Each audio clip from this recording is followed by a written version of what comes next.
When I was 5 years sober-ish, um, my husband and I got together with these friends of ours. It was three couples. And every Friday night, we would get together and we would start the evening with a guided meditation. And I remember at first it was so awkward. It was 5 minutes, even of just listening to a guided meditation. I couldn't sit still. I was itching in my skin. I was like thinking all these other thoughts. Um, but over time, I got to the point where we could do 5 minutes, and I would go into this place of just peace and just relaxation. And then we would extend it to 7 minutes, and then it would extend it to 10 minutes.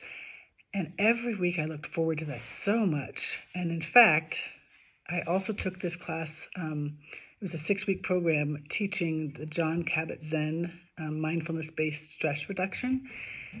And we talked about like just getting back into your body. And we did mindful walking and mindful eating and just being present in the moment. And it was such an important part of my sober journey because while I had successfully been able to stop drinking, I still, itched in my skin and I still had all of these racing thoughts. And this gave me the tools to be able to calm my brain. And sometimes just all the noise that comes at us, it can put me into a little bit of a frenzy, which is where drinking used to come in. And it kind of made me think. I just got off this podcast with Hamza Najam. He started a community called Breathe Sober, and he talked about how the traditional AA and even therapy didn't help him get sober at all, but it was through finding mindfulness-based stress reduction, it was through finding meditation that he was able to stop the shame cycle and stop the crazy promises to not drink again on Monday and by Tuesday you're drinking again.